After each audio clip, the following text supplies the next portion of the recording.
That's what the bank is handing you right now if you want to buy a home. 7%. The highest mortgage rate in over 2 decades. And yet, people are still buying. Prices are still high. Bidding wars are still happening in certain markets. How is that possible?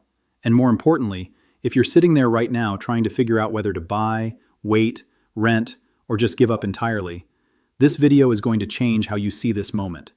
Because what's happening in the housing market right now isn't just about interest rates. It's about something much bigger. A structural trap that millions of people are walking into with their eyes wide open, and a smaller group quietly navigating it the right way. Stick with me, because by the end of this, you'll know exactly which group you want to be in. Let's start with the pain. Because if you've been house hunting in the last 18 months, you know exactly what this feels like. You find a house. It's decent. Not perfect, but decent. You run the numbers. At 7% on a $400,000 loan, your monthly payment is somewhere around $2,660, just for principal and interest.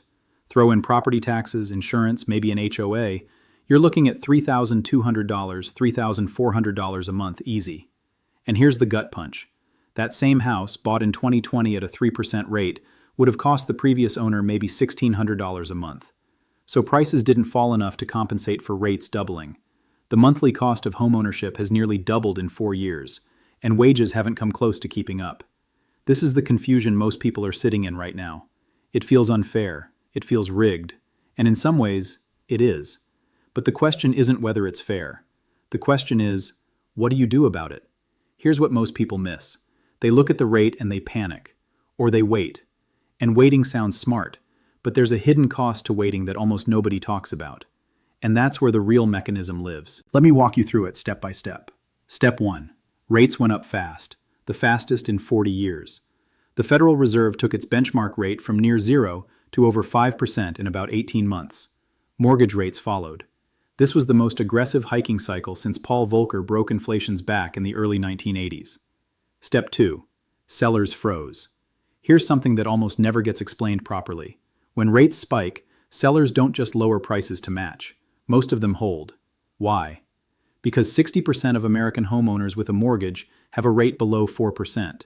Some have 2.75%. They're locked in. If they sell and buy something new, they trade their 3% rate for a 7% rate. That's an enormous financial penalty. So they stay put. This is called the lock-in effect, and it's one of the most powerful forces distorting housing right now. Step 3. Supply collapses. With sellers frozen, inventory stays low. Low supply holds prices up even as affordability crashes. So you get this brutal combination, high prices and high rates, the worst of both worlds. Step 4. Demand doesn't disappear, it just shifts. People still need to live somewhere. Millennials, the largest generation in US history, are still forming households, still getting married, still having kids. Life events don't pause for the Fed, so demand stays sticky even as affordability deteriorates. And this is where everything changes. Because the buyer who understands this dynamic doesn't just throw their hands up, they reframe the entire decision. Now, history shows this pattern again and again. Go back to 1981. Mortgage rates hit 18%, and people still bought houses.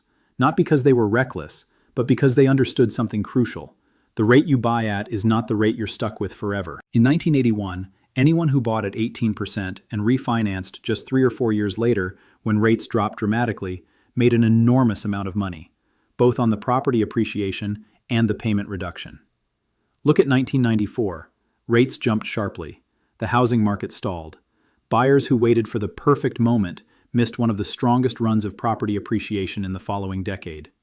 Look at 2006 to 2012. Completely different story. Prices were inflated by fraud and leverage.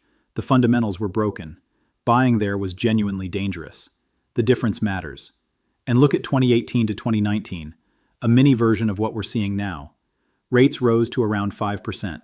Everyone said housing was dead. Then rates fell. Prices surged. The people who bought in the unaffordable window of 2018 looked like geniuses by 2021. History doesn't repeat exactly, but the emotional pattern does. Fear at elevated rates, paralysis, then regret. But here's the honest part, and I'm going to give you both sides, because you deserve that. This time has some genuinely different elements that make this more complex than any of those historical examples. We are carrying debt levels that have never existed in peacetime. The U.S. national debt is above $34 trillion. Consumer debt is near record highs. Credit card delinquencies are rising. Student loan payments restarted. This isn't 1981, where households had relatively clean balance sheets. Inflation is stickier than the Fed wants to admit. Services inflation, things like insurance, healthcare, rent, doesn't respond to rate hikes the way goods do. And homeowners insurance alone has become a crisis in certain states, adding hundreds of dollars a month to the real cost of ownership. The labor market, while still solid on the surface, is showing cracks underneath.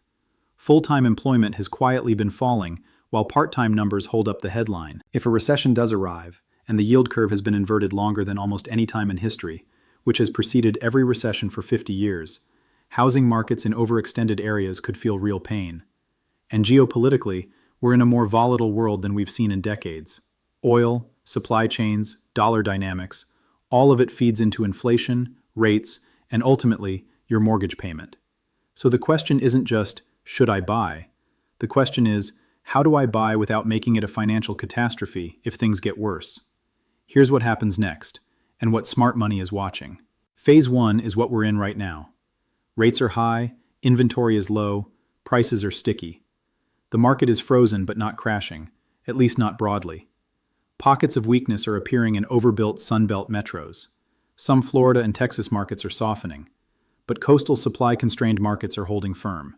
Phase 2 begins when the Fed starts cutting. The market is now pricing in cuts, but the timing keeps shifting.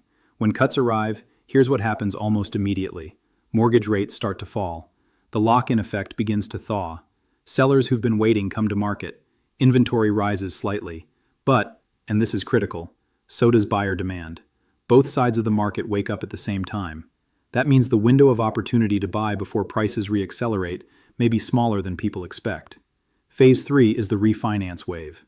Anyone who buys in the next 12 to 24 months at 7% and holds will almost certainly have an opportunity to refinance at a lower rate within the next 3 to 5 years. That's not a guarantee, but the structural pressure on the Fed to eventually bring rates down is enormous given the debt load this country carries. High rates for long are genuinely unaffordable at the government level, not just the household level. So what should you actually watch? Signal 1. The 10-year Treasury yield. Mortgage rates follow this more than the Fed funds rate. If the 10-year starts falling meaningfully below 4%, mortgage rates will follow. That's your early warning signal. Signal 2. Housing inventory in your specific market. National numbers hide enormous local differences. Track active listings in the zip codes you're watching. Rising inventory means negotiating power. Falling inventory means competition. Signal 3. The unemployment rate. If it breaks above 4.5% convincingly, that's historically when housing starts to see real price pressure. Not a small uptick, a sustained move. Watch the trend, not a single month. Signal 4. Your own debt-to-income ratio. This one's personal, but it might be the most important of all. Lenders cap you at 43 to 45% typically, but smart buyers stay well below that. If the mortgage payment pushes you above 30 to 33% of gross income, you have very little buffer for anything going wrong. Life happens. Job loss, medical bills, car breaks down.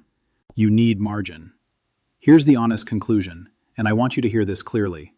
Buying a home at 7% is not inherently a mistake. Buying a home you can't afford at 7% absolutely is. The people who navigate this moment well are not the ones waiting for perfect conditions, because perfect conditions don't come with a bell that rings. They're the ones who run their real numbers, buy within their means, build in margin, and understand that the rate is temporary, but the asset can be long-term. The people who get hurt are the ones who stretch to the absolute maximum the bank will lend them, assume rates will fall immediately, and leave themselves no room for error. This market is not 2008. The underwriting is tighter. The fraud isn't there. But it is a market where personal financial discipline matters more than at any time in the last 15 years. If you're going to buy smart. Negotiate hard. Get seller concessions if you can. Many markets will give them right now. Use those concessions to buy down your rate temporarily or permanently. Have 6 months of reserves after closing. Don't treat your home equity as an ATM the moment values recover. And if you're going to wait with a plan, not with fear. Know your number. Know the conditions that would trigger your move. Don't just drift indefinitely because the market feels uncertain. Because here's the uncomfortable truth. The market always feels uncertain. The investors and homeowners who built real wealth didn't find a moment when everything was clear and easy. They made a decision with the information they had. They managed their risk, and they stayed the course. This moment, high rates, frozen supply, confused buyers, this is exactly the kind of moment that, in 5 years, people will look back on and say, I wish I had understood what was really happening. Now you do. If you want more deep market analysis like this, housing, macro, the Fed, where the smart money is moving, subscribe and stay close to the channel. The next few years are going to be some of the most consequential in a generation. You want to be informed.